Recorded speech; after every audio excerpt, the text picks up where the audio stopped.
You're listening to the Peace with Anxiety podcast. I am your host, Irene Evangelou, anxiety counselor and clinical hypnotherapist. I'll be coming to you every week to share actionable tips, simple strategies, and useful resources to help you break free from high-function anxiety.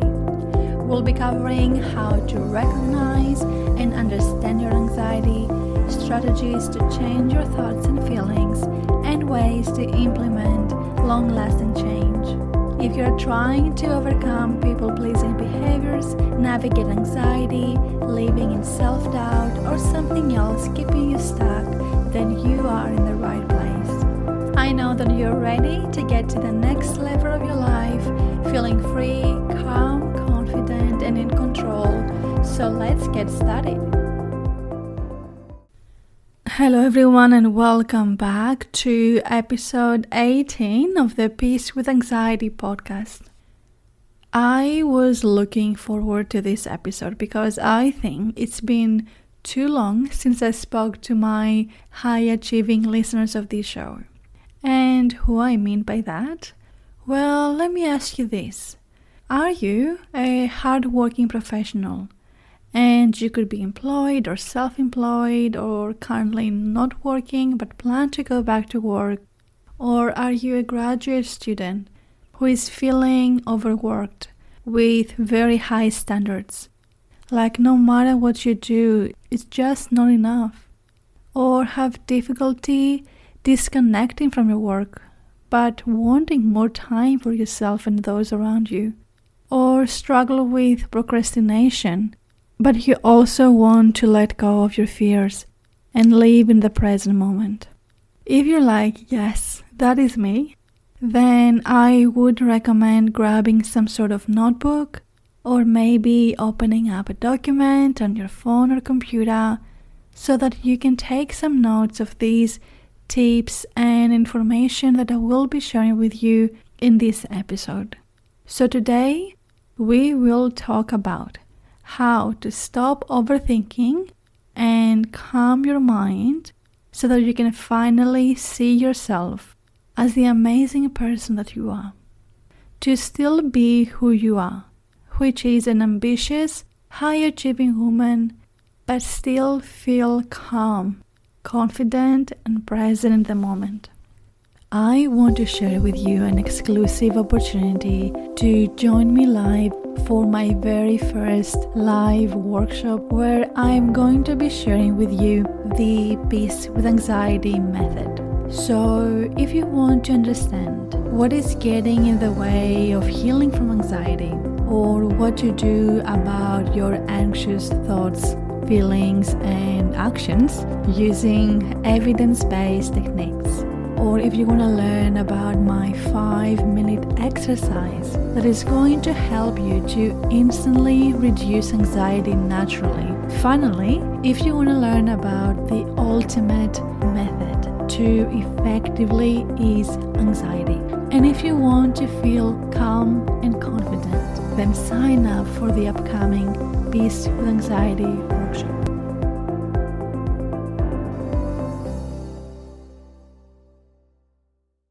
Now, we know from extensive research that chronic stress and anxiety result in reduced cognitive function and overall performance. However, many high-achieving professionals, whether they realize it or not, they believe that they perform at their best only when they are under stress. And if that's you, that is okay. That was me as well. So if you were the kind of person who would procrastinate until the very last minute and then rush to get everything done, you probably know what I mean. So who is the anxious high achiever? Well, I would describe someone as an anxious high achiever if they are ambitious and high performing and appear calm, put together, and successful to others. However, on the inside, they feel overwhelmed. They are overthinking. They have difficulty saying no to others, and no matter how much they do, which more often than not is quite a lot, they never feel satisfied that it is enough. So let's talk for a moment about these two very different sides, because those I described would tend to experience high function anxiety. So if you are a high achiever with high function anxiety, you would normally appear on the outside as very hardworking. You have big goals and tend to be a perfectionist and pay very close attention to details to make sure everything runs smoothly. You are very organized and prepared for every possible scenario. But even if something unexpected were to happen, you would seem to be doing very well under the stress and appear calm and collected. Now, what happens on the inside is a different story that you don't usually share with others. What happens is that you have unrealistic expectations of yourself, and you tend to overthink everything in order to feel prepared. But you're still doubting yourself. You feel overwhelmed by the amount of responsibilities you took over, but you still need to be busy. You are unable to relax. Feeling rushed and under stress is normal for you, and you pride yourself on being able to thrive under these circumstances. You have trouble saying no to others, which can result in people-pleasing behaviors. And despite your outward success, you are terrified of failure.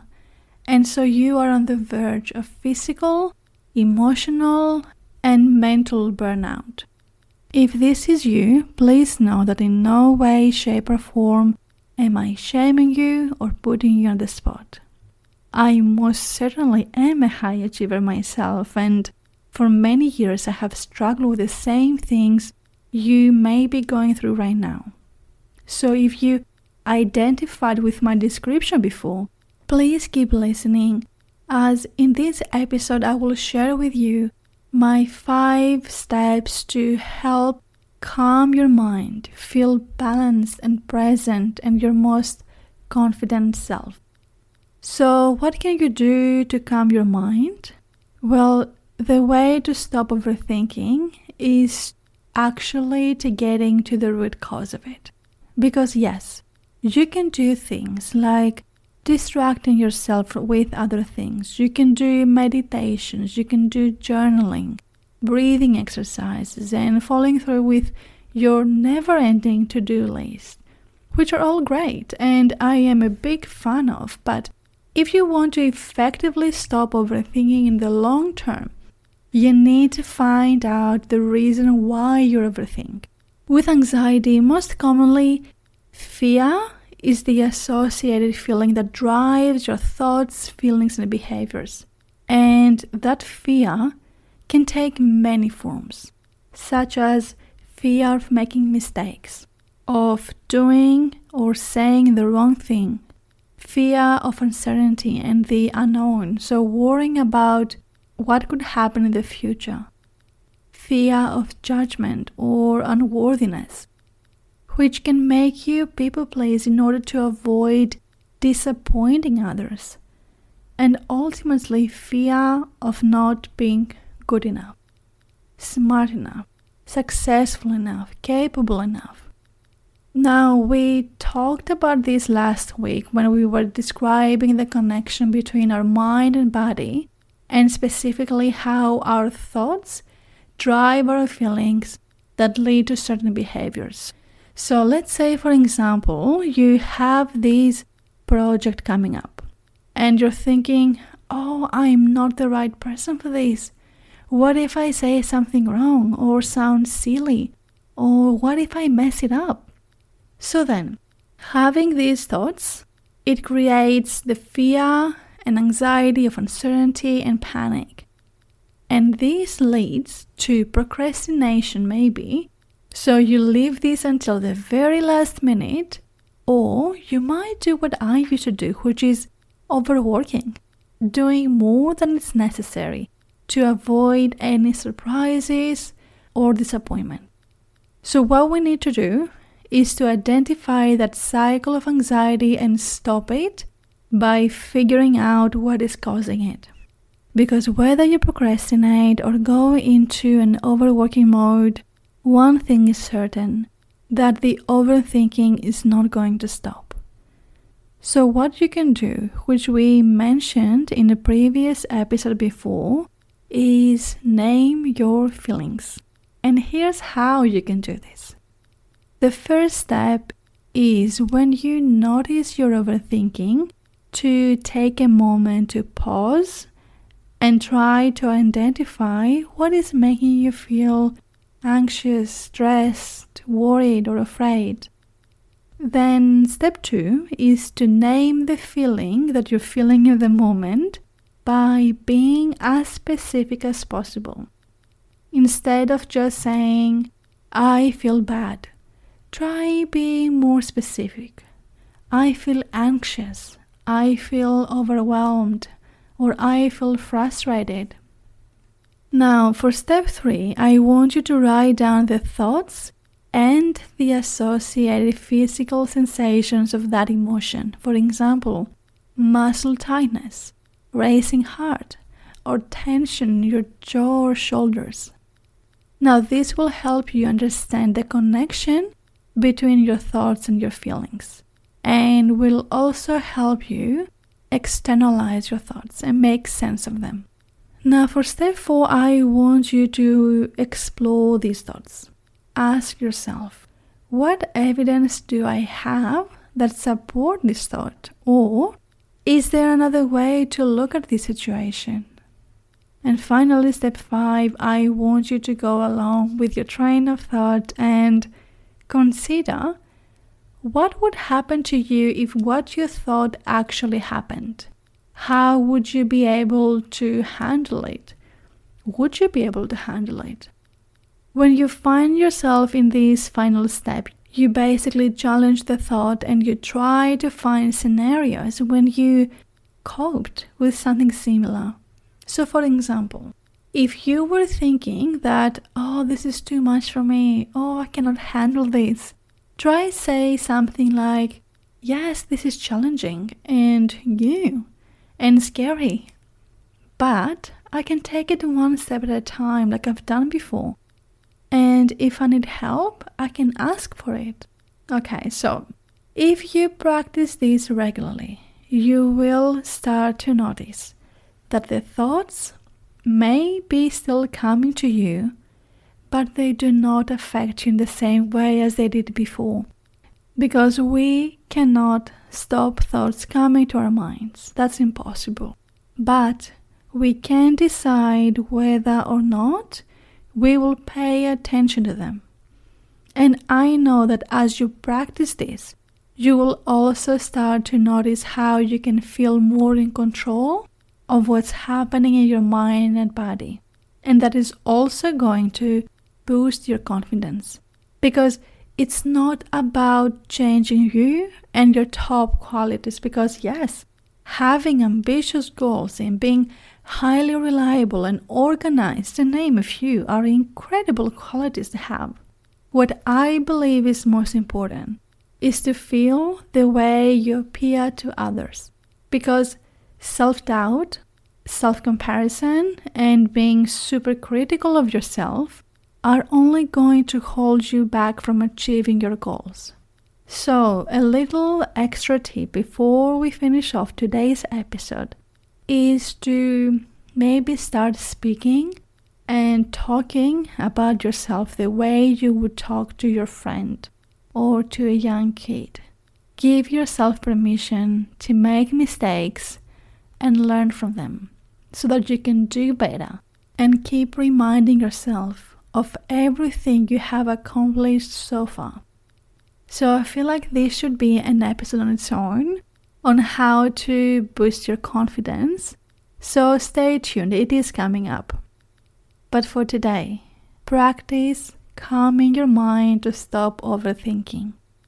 And just as a quick recap, step 1, take a moment to pause when you're overthinking and identify what you're feeling. Step 2, name your feeling. Step 3, write down your thoughts and physical sensations. Step 4, question your thoughts. And step 5, reframe your thoughts and rely on your existing strengths. Alright, I hope this was helpful and I will see you in the next episode. Until next time, take care of yourselves. Thank you for listening to the Peace with Anxiety podcast. If you found any value in today, I would really appreciate if you would leave me a review and share this episode on your Instagram story, tagging me at Irene, the Anxiety Therapist. Also, make sure you subscribe to this podcast so you don't miss an episode. All the links are found below in the show notes. Thank you for listening, and I look forward to seeing you in the next episode.